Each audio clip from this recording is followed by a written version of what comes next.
तर नमस्कार मंडळी, स्वागत आहे तुमचं आजच्या व्हिडिओमध्ये. तर आज आहे श्रीरामनवमी, तेव्हा तुम्हा सगळ्यांना श्रीरामनवमीच्या खूप खूप शुभेच्छा. तर बघा, आपापल्या गावात जी मंदिर असतील तिथं श्रीराम जन्मोत्सव खूप साजरा थाटाने करतात पहिल्यापासून. आणि मी तर लहानपणापासून बघितलेलं आहे की माझ्या गावात विठ्ठल रुक्माईचं मंदिर आहे आणि तिथं जे राम जन्मोत्सव श्रीरामनवमीला खूप छान करतात.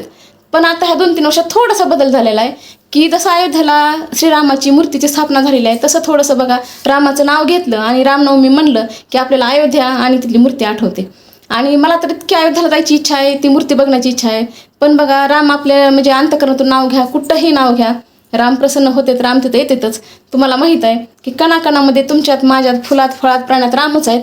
जसं भक्त प्रल्हादाची तुम्ही कथा ऐकली असेल, हिरण्यकशिपू काय म्हणला होता, सांग तुझा नारायण कुठं आहे, ह्या खांबात आहे का, म्हणून लात मारली होती. आणि कडाड दिशी आवाज नरसिंहाने तिथं भक्तासाठी अवतार घेतला होता. तसं अवतार देव कुठंही घेतात, पण एक माणसाची इच्छा असती.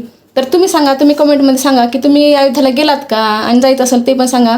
आणि गेलात तर माझ्यातर्फे बी श्रीरामांना प्रार्थना करा की मला पण अयोध्येला जायला लवकर भेटावं. तर चला मग पुन्हा भेटू पुढील व्हिडिओमध्ये. तोपर्यंत श्री स्वामी समर्थ.